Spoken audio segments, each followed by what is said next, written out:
It's a box full of lots of 3D printed goodies. I wonder what's in here.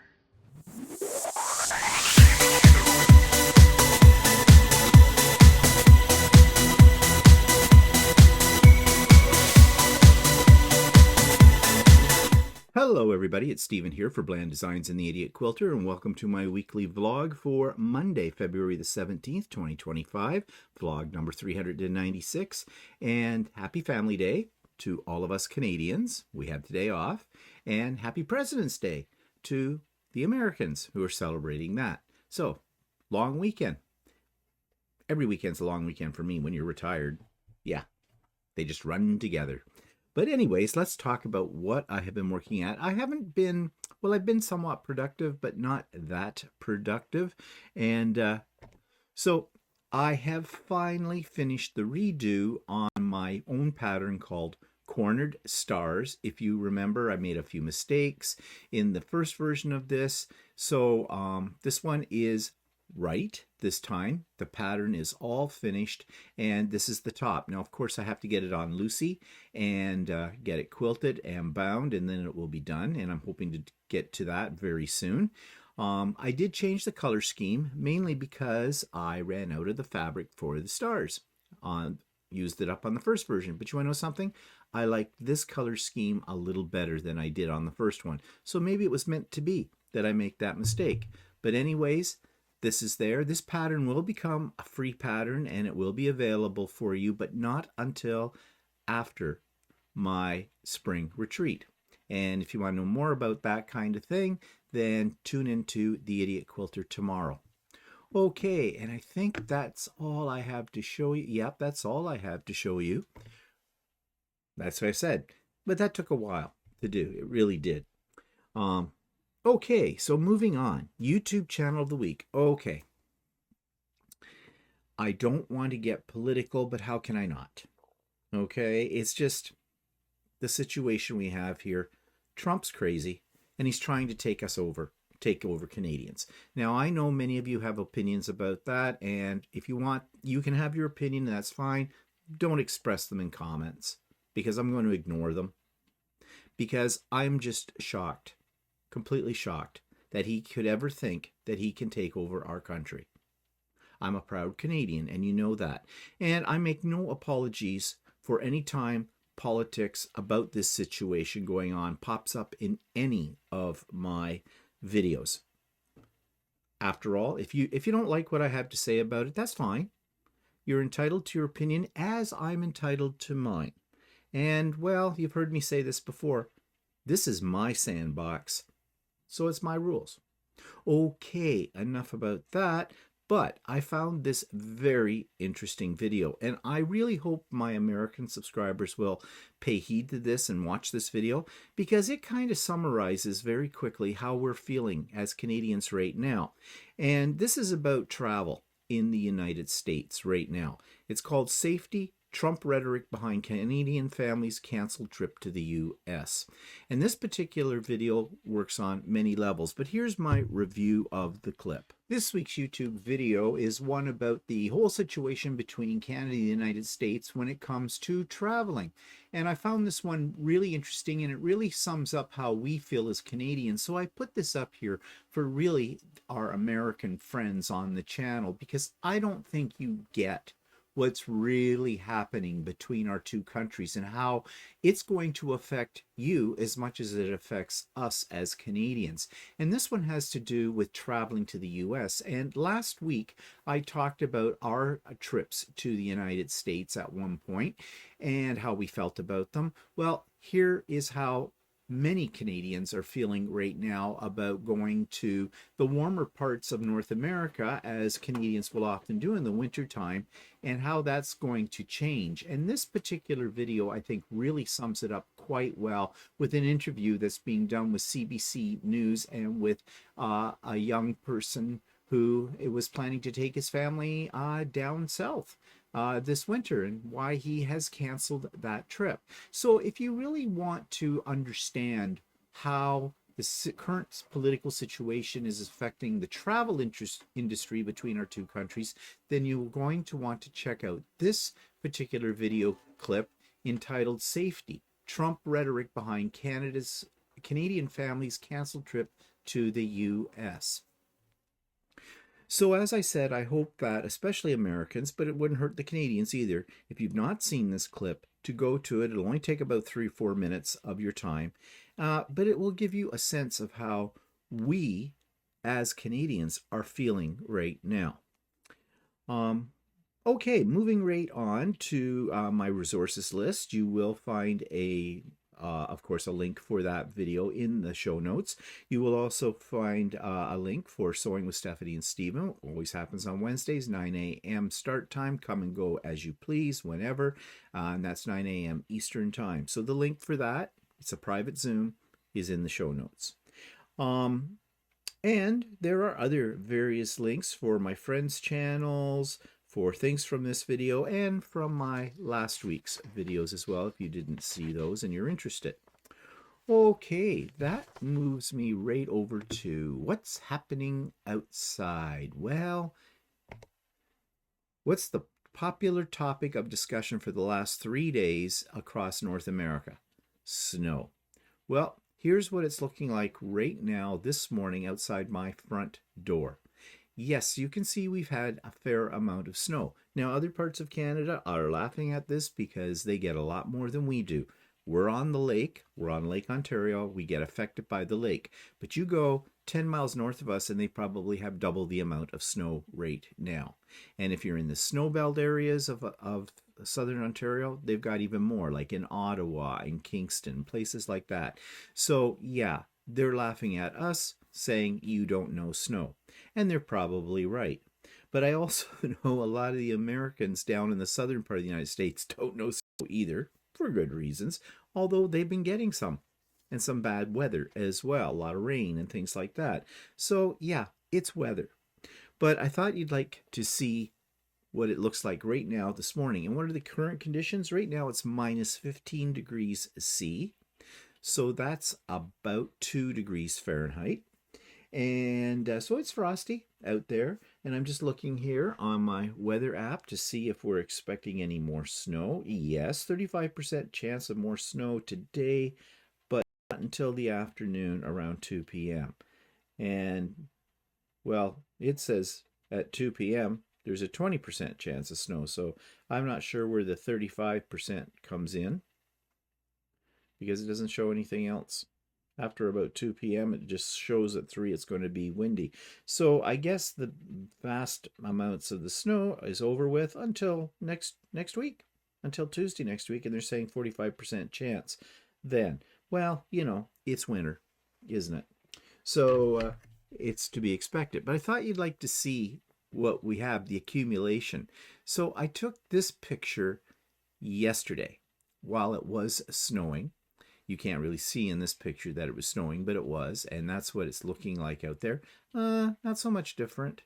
Well, a little bit. Of course, Walter was out there getting rid of it. And here's our backyard.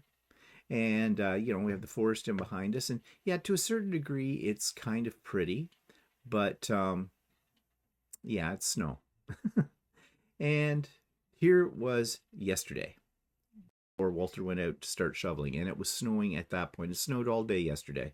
And so you can see, once you get it cleaned up, it just fills up again. And we had drifting snow.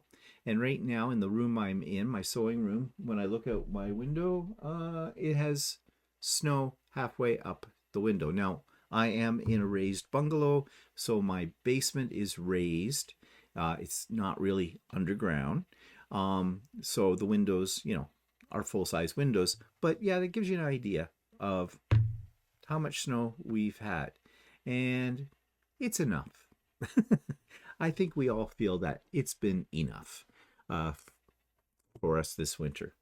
Okay, so that takes me to what's pissing me off, and it is the weather.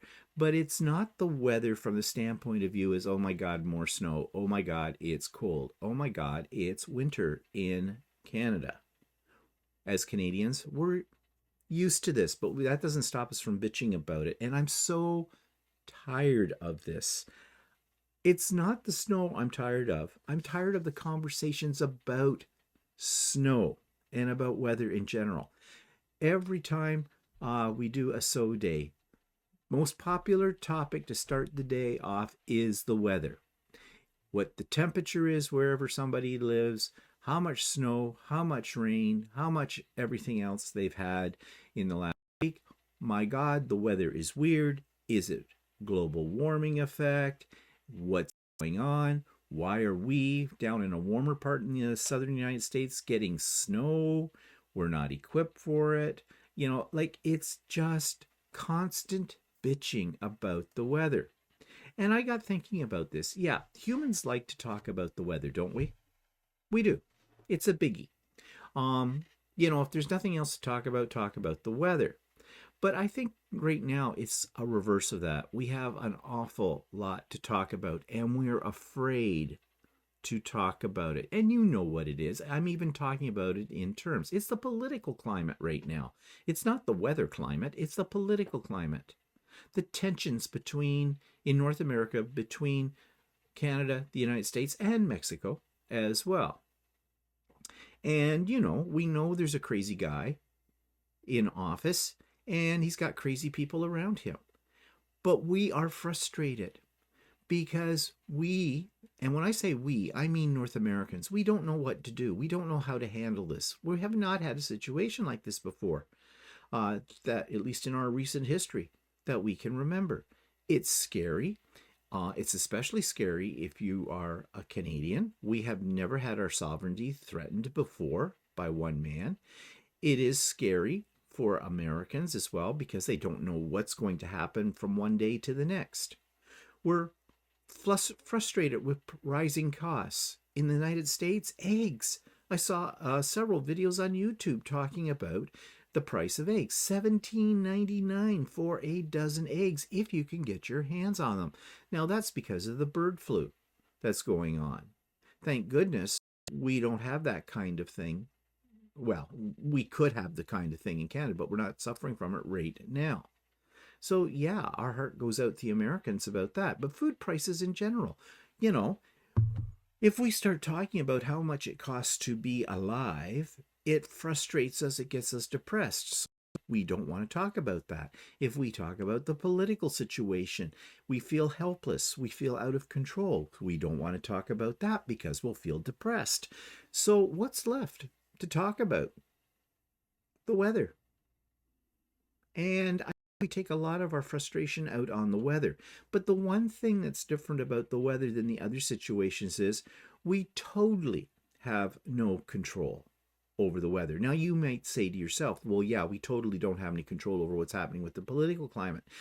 Well, we don't, but we could. It just depends how far we as people want to go about this situation. In Canada, for example, we are now being encouraged, and this is a grassroots situation, this is not coming from our government, to not buy American products. When we go grocery shopping, we look at the labels. If we see that it's a product of the USA, we don't buy it. We were in Costco last week. Same thing. We looked at every label. Now, the problem is, it's easy to say don't buy American. But the problem is our two economies are so intertwined, and our manufacturing of consumable goods is so intertwined that although it may be a product of Canada, some of the things that are in that product are manufactured or processed or distributed in the United States. So it isn't a simple matter of just saying don't buy American, buy Canadian. But it's what do you want to call it? The sentiment of it, the idea that we're doing something, that we're taking some of our control back by doing that. But when it comes to weather, what are you going to say? I'm not putting up with Mother Nature. I am not accepting any of her products. Don't think it works the same way there. So we bitch about that. Because the alternative for our discussions is into areas that are, well, we know we can't control the weather. We accept that.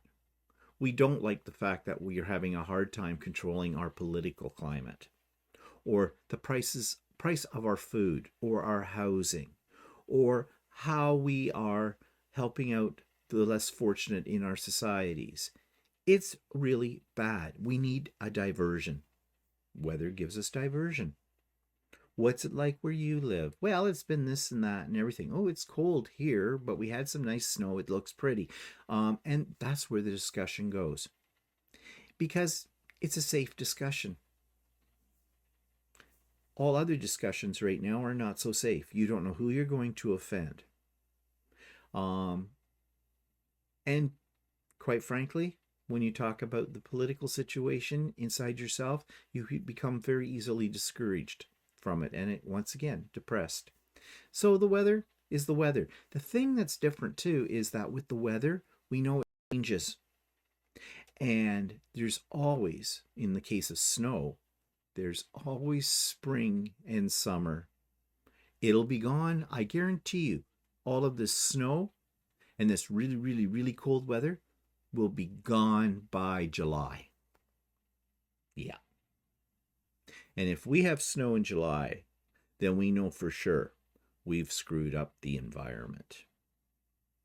So, yeah, I guess maybe we should just carry on then talking, even though I'm sick of it.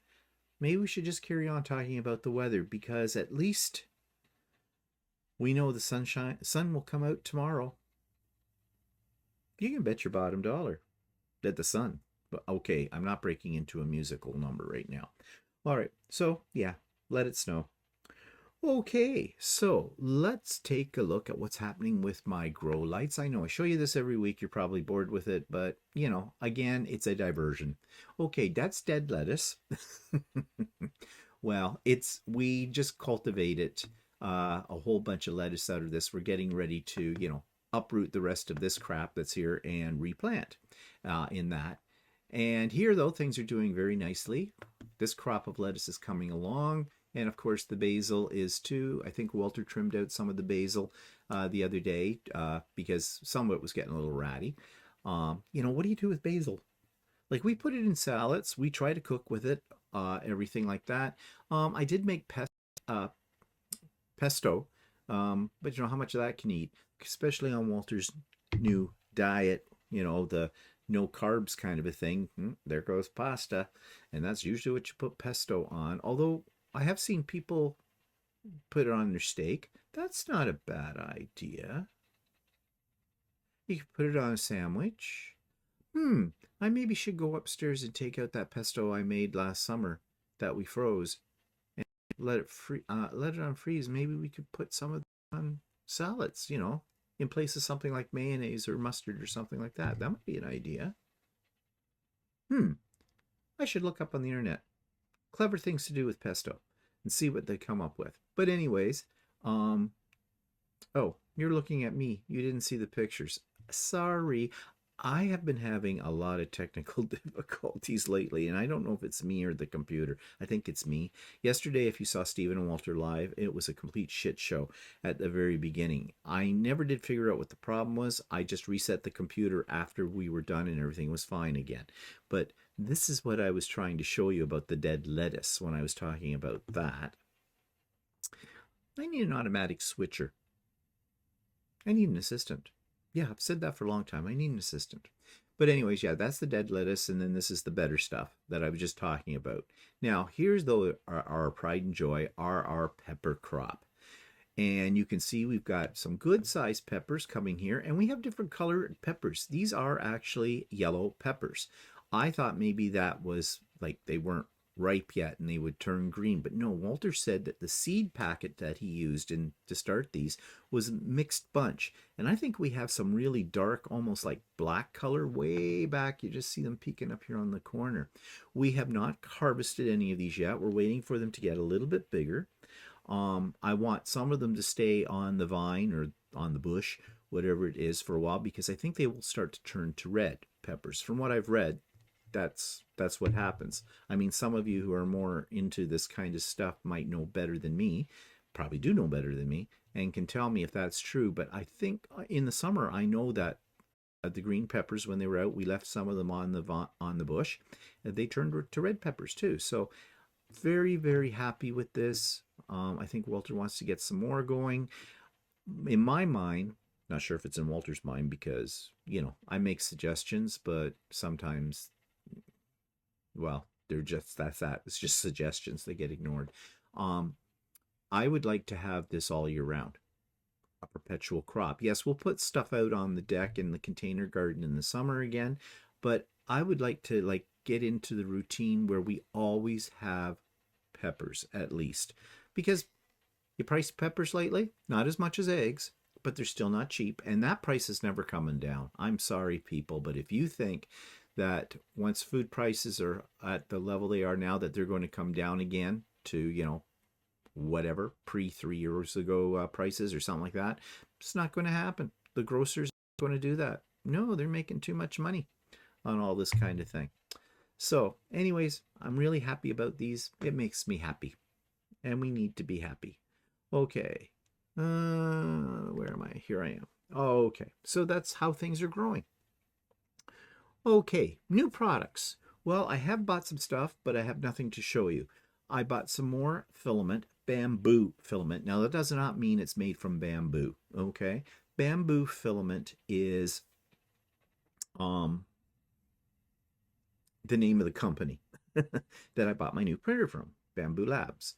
And yeah, they have their own filament, which is actually reasonably priced, and it seems to work really well in the bamboo printer. So I bought a few more spools of that, and it came yesterday. Came during our live, actually, which I was surprised at, given the snow and everything like that. Wow, these delivery companies out there, they're kind of like the old thing that used to be with the post office, through rain, sleet, snow, or hail, the mail will get to you or whatever. Well, it seems these courier companies are of that mindset now. So anyways, yeah, I haven't opened the box yet. I know what's in it. And, you don't want to see filament because it's plastic. It's nothing exciting. However, I did put in an order to Temu. Haven't ordered anything from Temu in a bit, but I needed some little bits and pieces for things that I put together to give away at retreats and now at guild presentations and stuff like that. So I put in an order there, and I'm not sure when I'll get it. That's the one thing about Temu. If you're expecting Amazon speed, it is not. It's not bad though, but we're so spoiled, aren't we? From expecting delivery same day, next day, because of Amazon, that we kind of think in that way when it comes to other companies, and that's not really the way it works. But anyways, it will get here eventually. I'm not in a terrible rush, so probably another week and I'll have it. They did say they would have it to me by February 28th, and if it didn't come by then, I get a $5 credit. And they do give you that. They do. Actually, there's some little tricks you can go in and if you find an exact same item on Temu after you've put in your order within 30 days or something, they will credit you for the difference if the price had dropped.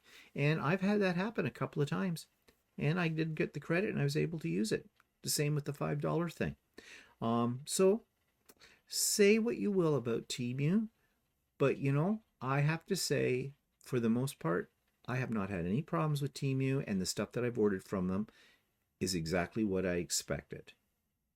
In most cases, better than what I expected. So I know it's a Chinese business, but they're not trying to take over Canada. Just saying.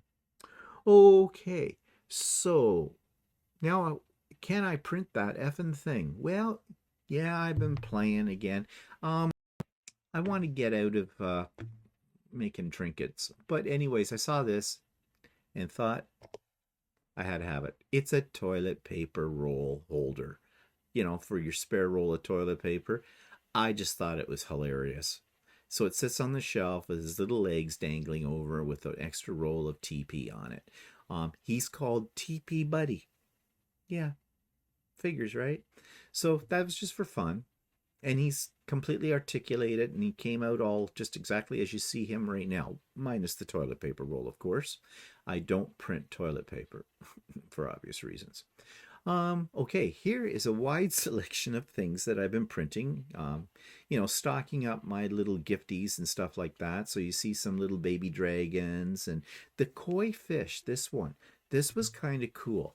This was one that was designed to be in different colors, and of course my new machine will do different colors automatically, and it did, and so that's why I printed it out to see how it would look. It's a koi fish. It's articulated, meaning that it bends and everywhere. Came right off the printer exactly as you see it right there. That was really cool. Then I wanted to do a little bit of a test with a fidget. I have made this fidget cube before, but older printers with mixed results. Oftentimes it just comes out as one big solid piece. But on the bamboo printer, perfect. Came right out. It's nice quality print job. All the little pieces, they move and everything. So that was great. And you've seen these other things before. I was just making a few more in my stockpile of these. But here is the biggie. I haven't made this yet. I bought this. Now, if you remember back at Christmas time, I had made the Christmas mansion, and that took a long time to do on the 3D printers. I had all the printers going. I was switching out colors and everything for that, but I was really pleased with the end result. So I knew when I got the bamboo printer, or when I was planning to get the bamboo printer, that this would be one of the things I would definitely want to get my hands on and make. And it is so cool. So I bought it. This one's a paid one. Not that expensive, about $23 Canadian. There's a lot of pieces. It's going to take quite a while to make, but I'm going to make it all on the bamboo printer. And the beauty of that is all of the pieces that have color in them and everything are already embedded in the file that the printer will read. So I basically just have to stock it with the color in the AMS, and away it'll go. So, and this person who designed these, he spends a lot of time and care on these so that there's a minimal number of what we call supports, which is good. And they go together really easily, and he gives you the blueprints for them, the plans, how to put it all together. So later today, I want to do an assessment on the colors that I'm going to need and see if there's any colors I don't have that I may have to purchase for this. And I may have to get some lights too for it, because you want it to light up. And yeah, this will take a long time to make, so it's not going to be, I don't know when I'll start printing it for sure. I got to do the assessment first of all of supplies, as I already mentioned. But I'm really quite excited about making this. And this particular designer has lots of other really cool ones. He's got ones called the Toy Factory. He's got a theater kind of a thing. They are absolutely beautiful. Really, really cool. If you are a 3D printer and person and you want to know more about these, just go to 3D Cults. That's the website. And I forget what his name is, or what he goes by. It's like FUL. I don't know. I think if you put in FUL to start with in the search, you'll come up to his stuff. Or just put in like Haunted Manor or Christmas Mansion or something like that, and you'll see all of his designs that are on there. You have to pay for them. But the price is actually pretty good, given the fact there are a lot of pieces and a lot of intricacies in this. He must have spent days and days and days working this all out. He's brilliant. That's all I can say. He's brilliant. Okay, so that's all the 3D printing stuff. So let's go to old video clips from early S&W lives. And, okay, so there are 3 topics you should never discuss in polite circles. You should never discuss politics, right? Or the weather. But the third one, religion. So this particular clip is about religion and where Walter and I stand on it, because this discussion during that live was generated by a subscriber's question. Last week, a comment came up about religion, And I kind of skimmed over it, and I called myself a born-again agnostic.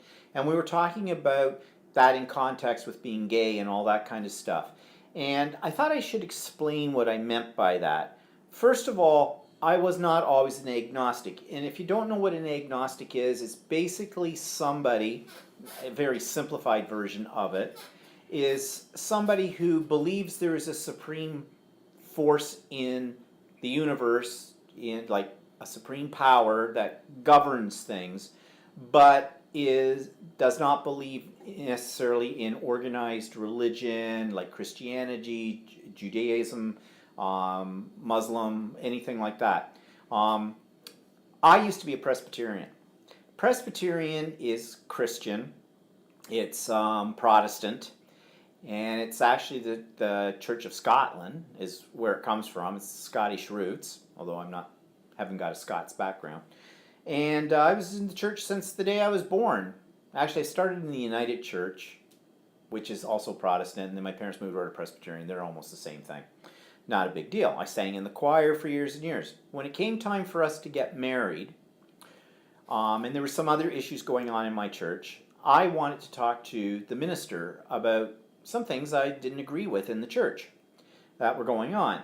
And one of those things was he kept preaching that the Presbyterian church was all inclusive. And it wasn't.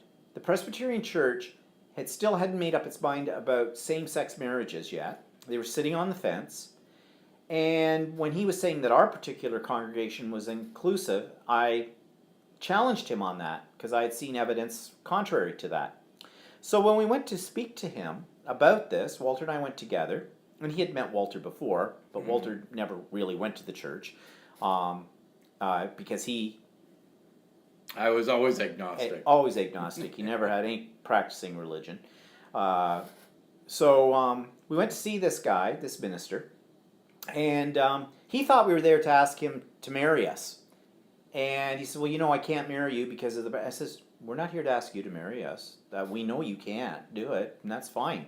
I'm here to talk to you about some issues in the church that are bothering me. And I sat on various committees on the church, too. So this is... And my parents always had as well. That's why I was... I wasn't just your average person in the pew kind of a thing. So I started talking about the issues about being inclusive in that, and then this man, an educated man, started to talk about what his problem was with the gay community. And he was basing it all on what he'd seen on the news during Toronto Pride that happened once a year. And I looked at him and I said, that's the media focusing on the weirdos.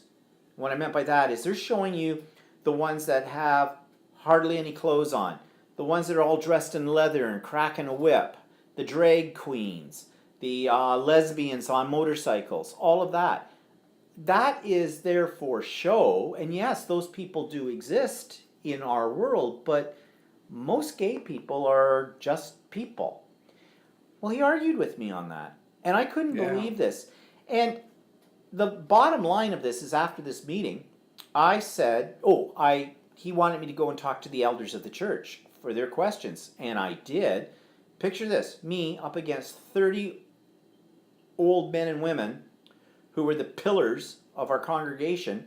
Some of them were like very pro-gay, not a problem. Others just were ignorant, to say the least, meaning lack of knowledge about things. And I was there to try to educate them. That wasn't working very well. So finally, at the end of that meeting, I kind of walked out and said, well, if you have any other questions, my door is always open. But I said to them, but you got to find my office first. And I left the church and never went back. And that's over 25 years ago now. Now, the ironic point of all of this is that this minister that we had was actually born in the Middle East. That's a Presbyterian church, remember that. You can't get more white bread than a Presbyterian church. He was born in the Middle East, and he was not born a Christian. He was raised as a Muslim. But he disagreed with the beliefs of his family, his culture, and he converted to Christianity and came to the States first and then to Canada, and he got his education in the States and in Canada, in the seminaries and whatnot, and to become a minister. In fact, he had a master's degree in theology and the whole bit. This was a man who understood discrimination because of religious practices and cultural practices, and yet here he was discriminating against us. And that was a quandary for me. I've never been able to put those pieces together because it just didn't seem right. He should have understood, if anybody, he should have understood. But he didn't. So I'm what I call a born again agnostic, meaning that I do believe in a superior power. I do not believe in organized religion. And quite frankly, I believe there is no place in this world, like John Lennon said in the song, imagine a world with no religion. Because I think that's where a lot of our problems in our world come from. Because of organized religion. I have nothing against spirituality, but why is it that one religious group thinks they're more right than another religious group or other people in general? And the hypocrisy that's in there and the whole bit. So anyways, that's why I didn't get into it last week, because it's very controversial, but I make no apologies for the way I feel about it at all. So anyways, let's see, backing up. I'm agnostic because my parents basically were, and we never went to church or anything like that. And my parents sort of said that if you feel that you want a religion, it's up to you to follow that. But since I've never really had one, I never really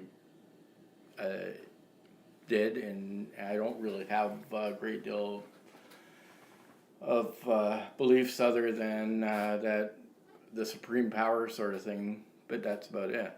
Yeah. So, I mean, if I was dyslexic and as an agnostic, I guess I would be saying, is there a dog? That's a joke. It'll come to you eventually. Not that bad. I think that's one of the better ones. Okay, one last question we have here from Cindy. How long have you and Walter been together? I guess that's not a question that came up last week. We have been together, come this December 21st, 34 years. We have been married 12 years, legally married. So, yeah, we're in it for the long haul with that. And we've probably been together longer than a lot of married couples that we know that have been married and then unmarried and then married again. Been longer than my boss and her husband and stuff. So yeah. So Dorothy says, ex-boss. I'm a Christian but hate organized religion. Yeah, and that's what I mean about spirituality, Dorothy. I mean, I have nothing against spirituality. I have nothing against the teachings of Christianity at all. I mean, I was raised that way for many years and the whole bit. It's just when you start putting people in a building and telling them they have to do this and they tell other people they have to do this, then I have a problem with that. So events in the past week, well, of course, we had Valentine's Day on Friday, bah humbug. We did a whole thing on Stephen and Walter Live about Valentine's Day, and we didn't do anything for Valentine's Day. It's just another day. Not a biggie for us. It was never a biggie for either one of us. I mean, we did try way back in the early part of our relationship, doing the dinner thing out. That was always a disaster and expensive. We used to, more as a joke, give each other a box of chocolates, heart-shaped box that's got 3 chocolates in it and it cost you $20, that kind of thing. Yeah, we don't do Valentine's Day. If you do, great. I have a feeling that a lot of people, older people, don't do Valentine's Day either. Some might, but I think it's something that's really more or less something for young couples who, might be thinking about tying the knot or whatever, because it seems that Valentine's Day is a popular time of the year for young gentlemen to propose to young ladies. I guess. I don't know. I've never proposed to a young lady. Yeah. Okay. And on Sunday, we had Russ's sewing shenanigans, his sew day. And that was fun. There were a number of us there, and yeah, I think everybody got a lot of things done, and we talked about the weather. As I told you, that's the most popular conversation right now for many reasons. And but one thing, okay, you're going to think I'm a nasty, cruel person. What do you mean think? You already know I am. Yeah. So Walter made a pie. Now, pie is my favorite food group. Walter makes wonderful pies. He had some pumpkin, So he was going to make another pumpkin chiffon pie. Not just a pumpkin pie, it's a pumpkin chiffon pie. And what makes it different from a regular pumpkin pie? Well, he made it before. It has the way that you make it, and you fold in egg whites into the stuff, and it's very, very light and fluffy. It's really good. So he decided he'd make this. Well, he had some problems with this, and so I decided to record it. And, well, here's what happened. This just in. Walter is making a pumpkin pie, but he just realized he did not put the eggs in it, so it probably won't solidify. Oh my, Walter never makes a mistake in the kitchen. So what was it you forgot again, Walter? I didn't. I missed the instruction. Oh, Fuck it. you didn't read the instruction? So would that make you what? Well, let's see. How do I put this? Sounds like idiot. Idiot maker. Oh, I think this is funny. So what are you doing to it now? Actually, Are you going to try to redo it? Well, I can redo it. I could make a whole new pie. Or you can Because I still slop have in the this? Well, that ingredients. stuff didn't cook yet, did it? No, well, I don't think it'll cook because it doesn't have any eggs in it. Okay, well, not my problem. But so why don't you just dump it out of the shell Yeah, well, into the thing, add your eggs, and put it back in? I thought of that. The only thing is, it's what do you call it? A chiffon? Yeah, well, it won't be a chiffon then. I don't know what the fuck it'll be. Well, what makes it chiffon? Yeah, I have to. It had light and airy with the folded in egg whites. Oh, so it might not be light and fluffy. It might be hard as a rock. Okay, so Walter thinks he may have fixed his pie, but he's bitching now because he didn't make it with evaporated milk, and he needs evaporated milk because that makes it the chiffon, because this is a light and airy pumpkin pie. It's not your traditional one. And the first time he ever made it, it was absolutely delicious, so we don't know what he's creating this time. In fact, something happened to the evaporated milk, didn't it, when you opened the can? Yeah, well, I didn't realize it was expired by 3 years. Yeah, it was kind of... It looked a nice butterscotch color. Ooh, what do they call that? Dulce delecta, dulce de. Well, that's what do you call it? That's condensed milk. No, that's condensed cream. That That's you. condensed milk. This Oh. is evaporated milk. Well, we shall see what we shall see. I'll keep you posted. That too. Okay, so here's Walter's pie. He thinks it may have worked. Now he says it's a little dark, but he said the other one he made that was a chiffon pumpkin too is a little dark. Looks like it boiled over a little. No, actually, that was from when I was scooping the other stuff out. Oh, so what would we call this? Reconstructed chiffon pumpkin pie. Well, we'll know when we taste it. Looks like a chocolate pie. I think it'll be fine. Okay, famous last words. It probably will be. Well, I'll eat anything. Except that last blueberry pie you made. That was horrible. Well, it's probably because it's still warm, too. So, here's the end result. We haven't tasted it yet. Walter says it's a little juicy on the inside, but it's still kind of warm, so it hasn't had a chance really to set completely. Pumpkin pie is usually very soft to start with. It's not his first pumpkin pie, by the way. So if you write something in the comments about, well, you know, no, it's not his first pumpkin pie. He's made pumpkin pie before. This one is a chiffon pumpkin pie. It's a little different in the way that you make it. It's just not your pumpkin filling. It's mixed with, well, eggs. And what? Then you put... No, then you not fluff up, you whip up the egg whites and you'll fold them into the batter so that it gets it fluffier. Fluffy. So we'll see what the taste is like. First time he made this fluffy pie, it tasted fine. Tasted good, actually. How was that? It's okay. It's a little different texture than what it was last time. We'll do a little taste test here and see.